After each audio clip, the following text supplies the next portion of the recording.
dollar. Dirt and money, no soul. Had to go and get it, ain't no time to kick it. Got a stack of flip for my foes. Dollar. Please tell me you can hear me. Don't turn your back and don't neglect me. Just let me know if you need me. Dollar. Let me watch out for my partners. Keep my money long, get my team strong. Let me run away from my problems. Yup, what's good, original crew? It's your boy DJ New Kid, your girl. Sierra Nicole. Back on the channel with another Mr. Ballen. Hey man, this time we got top 3 stories that sound fake, but are 100% real, part 14. Where my pen and paper? Gosh. People like to call me out. Because you be taking doses. Never mind. And I like to analyze. I don't try to think too deep. I analyze and I think. Yeah, you do. Some people don't, you know. Yeah. We gonna go there. Oh, hold on. I was like taking up for you, and then you tried to. No, I said we ain't gonna go there. Oh. That's what I said. I was about to say.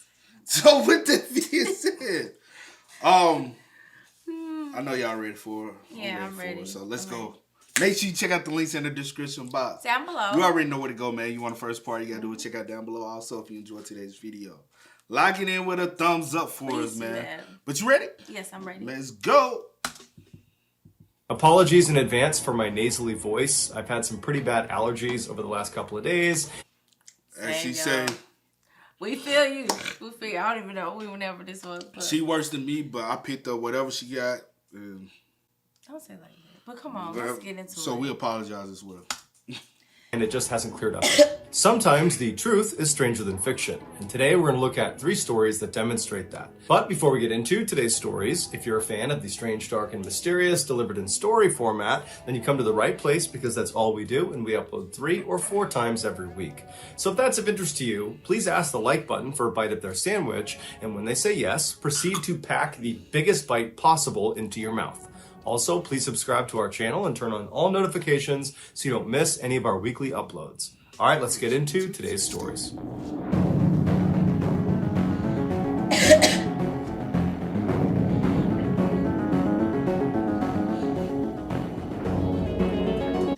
Before we get into it, hey, shout out and salute to Mr. Ballen for his Amazon deal. Yes. I pay attention to everything.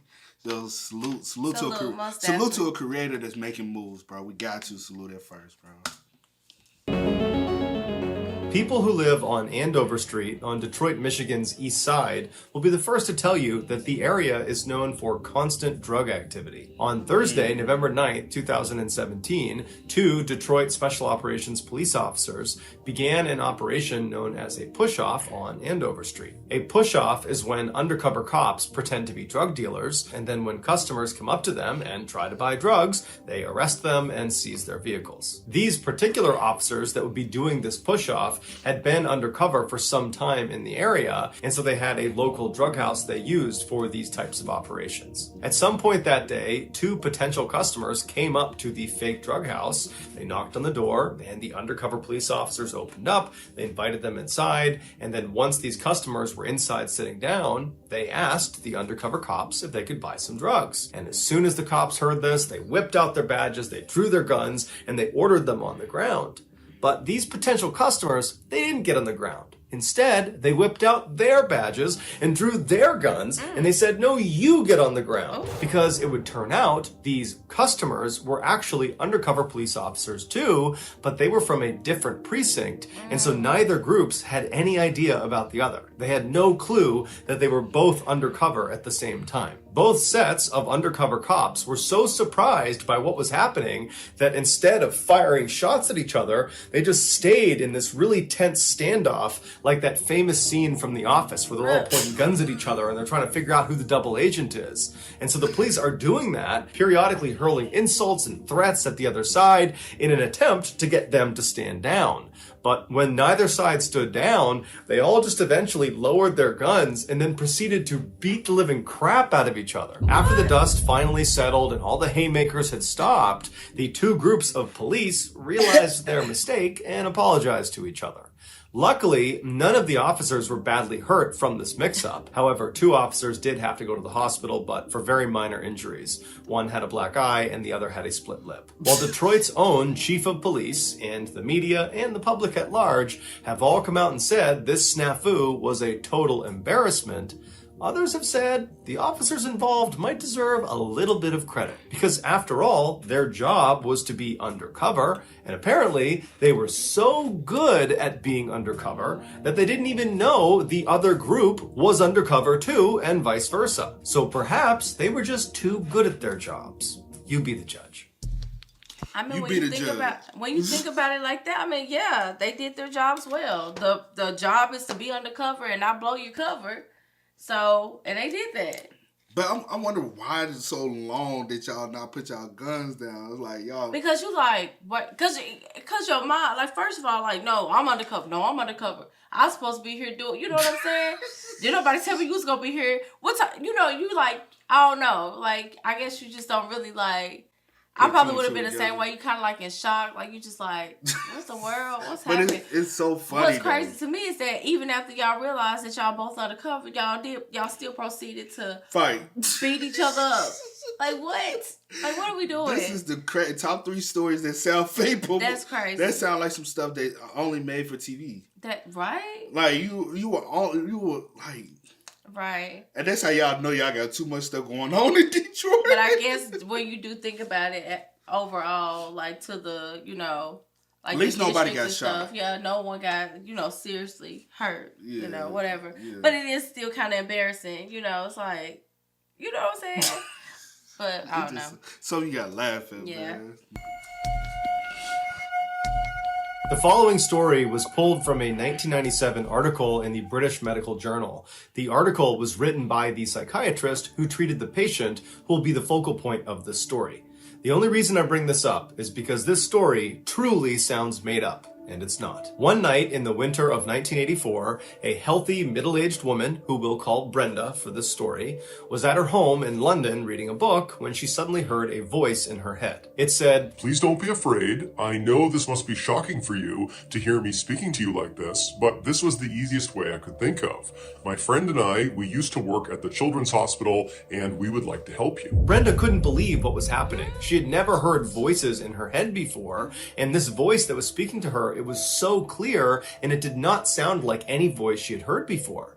And so at first, Brenda just sat on the couch and didn't do anything and just waited, hoping that maybe she was just imagining this. But the voice in her head seemed to pick up on her reaction and said, "Brenda, this is not a hallucination. We're real, and we want to help you." Brenda did not believe it was real. She believed she had just lost her mind. And so for the rest of the night, she just completely ignored the voice in her head. And first thing the next morning, she went to her doctor's office and said, "Please help me." The doctor referred her to a psychiatrist. And so she went over to the psychiatrist's office. And after they performed an evaluation of Brenda, they said, "Look, I don't really know why you're hearing these voices. There's no clear medical explanation for why."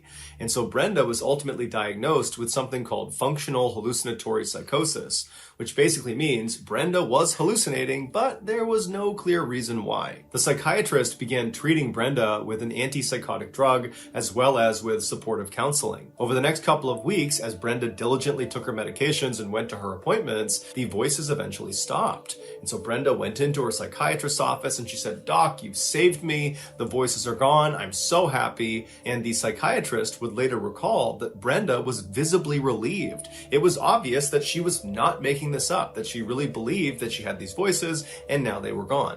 And so after Brenda left the office, she actually went on vacation with her family outside of London just to celebrate the fact that she had not, in fact, lost her mind. But while she was away on holiday, she started hearing the voices again. And this time they told her she had to get back to London as soon as possible because there was something terribly wrong with her. And they gave her a very specific street address that she was supposed to go to seek treatment. And so Brenda is horrified that the voices are back in the first place. But what she's really scared about is that maybe there's some truth to what these voices are telling me. Maybe there is something wrong with her. And so Brenda ran to her husband and she explained what happened. happened. And he was very reassuring and said, look, honey, you should just totally ignore the voices again. There's probably nothing wrong with you. Just try to relax and have a nice vacation. But Brenda could not relax. She could not ignore the voices because they were constantly telling her, you need to leave. You need to go back. There's something wrong with you. And so finally, Brenda convinced her family to end the vacation early, and they headed back to London. And as soon as they got there, Brenda made her husband come with her, and they drove to the street address the voices had given her. And when they got to this very specific location, they found themselves standing in front of the brain scan unit of a London hospital. Brenda and her husband were totally shocked, but before they could even react to what they were looking at, the voices in Brenda's head came back, and they told her, you need to go inside and you need to request a brain scan for 2 reasons. 1, there's a tumor in your brain. And 2, this tumor is causing your brainstem to swell. At this point, Brenda was so scared that this information might actually be true that despite what her husband was saying, she went right inside the brain scan unit and she requested the scan. And when they asked her, who's the doctor that referred you over here, she said, I don't have one. And then she ultimately told them that, well, there are voices in my head that told me to come over here and get this scan. Now, the doctors at the brain scan facility were not totally like, get out of here, but instead they said, look, this is a very expensive scan. We can't just let you in here and get a scan because the voices told you to. We need a clinical reason to do it. We need a doctor's note saying you need this scan. And so they turned Brenda away, and Brenda now is just a complete wreck. She ends up calling her psychiatrist, and she explains the situation about getting this address and being told to get this brain scan. And after a few minutes of hearing her story, her psychiatrist says, okay, you know what? I will call over and I will get you an appointment to get a brain scan because I want you to be at ease. And it seems like this is probably the only way we're going to be able to do that. And so this is so scary because think about it, things like this. If this whole story is true, things like this could actually happen. Yeah. And people, because you know how sometimes you be like, hey, I got a sign to do this, but you don't really know where the sign come from. Yeah.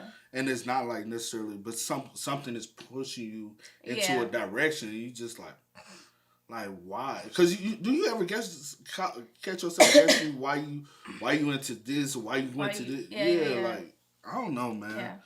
All the time. It's scary.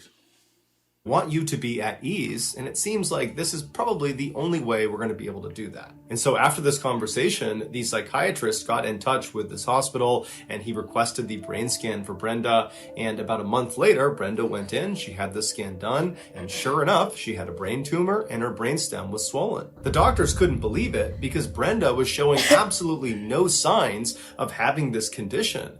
And so they told her that, well, you can just wait and see what happens. This might not have any effect on you. And so you can just wait to see if you get symptoms eventually, or we can go in and do the surgery and remove this tumor. But of course, doing brain surgery comes with some very significant risks. After thinking it over with her family, Brenda decided to go with immediate surgery.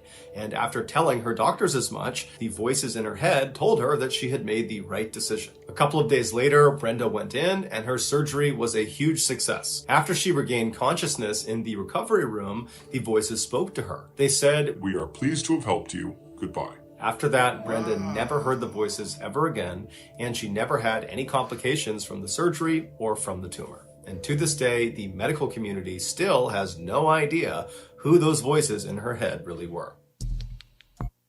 It could have been just, spirits. I was about to say, those are her spirit guys, honey. Yeah. If you, whatever. If you believe in it. But, yeah. Or, like how they be, how one time we were watching somebody that was like, they got my bad. They got I'm trying to think that's what I'm doing. They got a what? Like, spread good karma. To wash away their bad karma. So that could have been part of their good karma, trying to help someone overcome something that could be deadly. Yeah. Basically, just save their life. Yeah. But I mean, I've never. That's but that's crazy. Blowing, it is mind blowing. Yeah, most definitely. And some people will be like, but she never heard the voices ever again. Afterwards, they came so weird. It was like, hey, my job here's done. Hey, but the way they came in, like, hey, sorry to bother you, but we gotta tell you this. Yeah. It was like, hey, if you hearing this, you be like, hold the fuck on, who is you? You know what I'm saying? Right. Like, I don't know this, because it's not like you thinking your own, you can hear your own thoughts in your head. Yeah. Have you ever, like, Do you sometimes talk to yourself in your head? Yeah, all the time. Oh, okay. I'll just make sure I was normal. Because I be doing it. Are we normal? I don't know. Shit. What's normal? Let it go. Michael Packard might be the luckiest or unluckiest person alive. In 2001, when Michael was 38 years old, he was on a flight over Costa Rica when the small plane he was on crashed. The pilot, co-pilot, and a passenger were all killed on impact, but Michael and the 4 other passengers, they survived the crash, but they were all left badly injured and stranded in a very remote section of the jungle. The survivors attempted to use the downed plane's radio equipment to send out a distress signal to try to get someone to come out and help them, but they had no way of knowing if anybody was receiving their signal. And so all they could do was just send it out and then wait and hope somebody found them before they all died. And sure enough, 48 hours after crashing, rescuers were able to hack their way deep into the jungle where Michael and the other survivors were, and they were all saved. While Michael was recovering in the hospital, a doctor told him that based on his injuries, he would not have survived another night out in that jungle. The chances of even being in a plane crash are astronomically low. The odds are about 1 in 5 million, with some places giving odds as low as 1 in 20 million. To put that in perspective, Michael was far more likely to have been struck by lightning, which is about a 1 in 1 million chance, than he was to have been in that plane crash. But that plane crash would not be the last time that Michael defied the odds and did something totally unbelievable. Over the next couple of decades, Michael, who was a commercial diver by trade, would survive not 1, but 2 significant encounters with great white sharks off the coast of California. Some of Michael's friends would not be so lucky. Michael would get lost at sea, like really lost, like treading out in the middle of the ocean with no land in sight for hours lost. But miraculously, a boat would find him and save him again. And Michael would discover the body of a long-time missing person hidden underneath the water about 60 feet down off the coast of Massachusetts. But of all the improbable exploits of Michael's life, none is more unbelievable than what happened to him in 2021, which experts are saying he had about a 1 in 1 trillion chance of experiencing. On the morning of June 11th, 2021, Michael, who was 57 years old at the time, hopped in a boat with his longtime diving partner, Josiah. Once they were all situated and they had all their equipment inside of the boat, they took off and headed for the open waters right off the coast of Cape Cod, Massachusetts, where they planned to do some lobster diving. A popular way to retrieve lobsters is to literally just dive down and by hand pick them up and bring them back to the surface. And so that day, that's what Michael and Josiah planned to do. Once they reached this spot right off the coast, Michael put on all of his scuba diving equipment and hopped in the water. Josiah did not put on any diving equipment because he was not going to be getting in the water for this dive. Instead, he would remain on the boat and help Michael get in and out of the water. He'd pull lobsters up onto the boat, and he was also there in case of an emergency, he could call for help. And so just after 6 a.m., once Michael was in the water and signaled he was good to go, he dove down below, and after a little while, he came back up, but with a relatively small haul of lobsters. And so the two men figured that, well, I guess today's just not a great day for catching lobsters. But regardless, for the next couple of hours, Michael continued to go down and catch as many lobsters as he possibly could. By 8 a.m., Michael had captured approximately 100 pounds of lobsters that were now in the boat.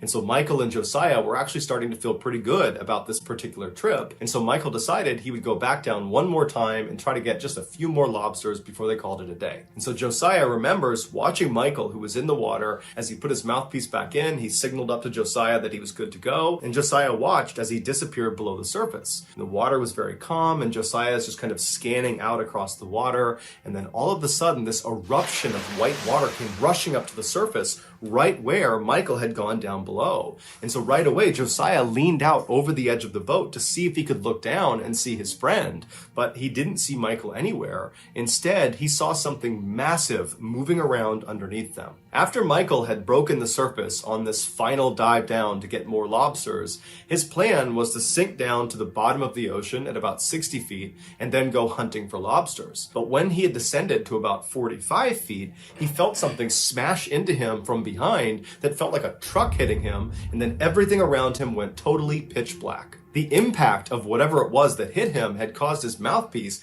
to get blown out of his mouth. So he doesn't have air, and he starts fumbling around to find his mouthpiece, but he can't find it. And as he's fumbling around, his hands are making contact with what feels like walls all around him. He was inside of an enclosed space. But when he had touched these walls, they were not normal walls. They were soft, but they were hard at the same time, and they seemed to be moving, like they were pulsating or quivering. The space he was in was fairly large, and it was not completely flooded with water. It was like Michael had slipped into this air pocket. But this air pocket was not stationary. It was moving, and pretty fast, because the water that was inside of it was violently sloshing all around. Michael could hear it slapping up against the walls. As Michael continued to panic and fumble around for his mouthpiece, he started to notice intense pressure on his legs, but he had no idea what was causing it, and because it's pitch black, he couldn't see what it was. Finally, Michael found the line that was connected to his mouthpiece. He jammed it in his mouth and he took a long inhale,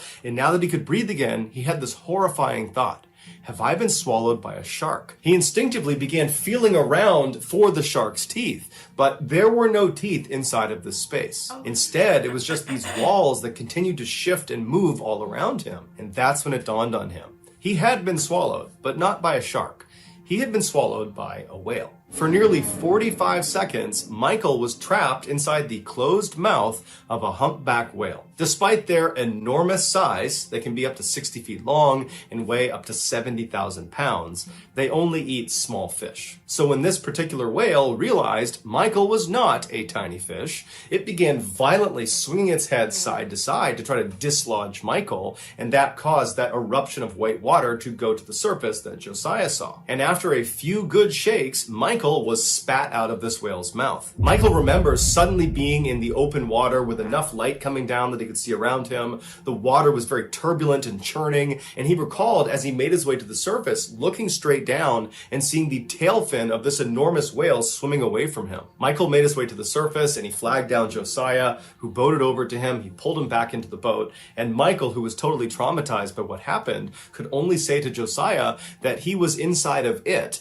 and that it tried to eat him. After Josiah brought Michael back to shore and called the authorities, Michael was rushed to a hospital where he was evaluated, and unbelievably, he suffered really no injuries. He had some significant bruising to his legs where the whale had actually clamped down on him. That was the pressure he felt in his legs. The mouth of the whale was closing on his legs. But besides that, there really wasn't any other injuries. And so later that day, he was discharged. It's believed the whale was a juvenile that had been seen in the area that was about 30 to 35 feet long, and that had just accidentally scooped Michael up. The whale was certainly not trying to hurt Michael. Whales, especially humpback whales, are not in the business of hurting people. But in this exchange with Michael, Michael could have very easily died. He could have drowned or suffocated inside the mouth of this whale, or he could have just died from blunt force trauma. But luckily he didn't. Despite how terrifying this incident sounds, Michael was incredibly casual in all of his interviews about this. He just kind of acted like, these things kind of happen, whales come out of nowhere, they just scoop you up, it happens. And he would tell the incredulous reporters who just could not believe this guy was real, that as soon as he was better, he was getting back in the water and going lobster diving. So that's going to do it, guys. If you found the secret... That's so crazy. Forget that lobster diving, bro. I'm gonna give myself play the lottery, bro. I'm gonna give myself a good maybe 3 to 6 months off. Go play the lottery, bro. Because that's what he loved to do. So you should stop loving what you do. I ain't saying that. I'm saying go play the lottery, bro. You've survived some shit. He done survived a lot of stuff. Plane crash. Shark attack. Well, not swallowed, but being inside of a whale. Come on, bro. You know how... Yeah. Hey, the odds are on your side. That first one was funny. These last two was like... Yeah. God, that's you? Yeah. Like, what's up? Like... Yeah. I'm your favorite. No, it's just funny. but for real though. Let a player know. Let a player know. I knew I was your favorite. But no, for real though. That's crazy. Yeah, all these. That's crazy. All these was crazy. Just the first all one. All of them. The first one was just funny. It's a funny situation that happened, but the last two. It was like. Okay. I'm telling you, Michael need to go play the lottery. Brenda. What you said? If you played the lottery. I'm sure he gonna hit. He gonna hit for something. He gonna hit for something. But he might as well, bro. He might as well, man. Something. Hey, man. Make sure these weren't horrible. No, these weren't horrible. We haven't had this. Like these were the first one, like I said, was funny. Whatever they had, whatever. But these last two, like the outcome, was like so much better. Yeah, it was like a successful outcome. Everything, was good. Peaches. Yeah. So. I don't know. But hey, spam us up with y'all thoughts and opinions in the comment section down below. It was nothing that we really had to dissect to try to see or feel. You know what I'm saying? It was just point blank period right there and there. Yeah, facts. So I like this, man. But as always, I do go by the name DJ Nikki. This is. We are. Yeah, y'all. Ain't no time to kick it. Got a stack of flip for my foes. Dollar.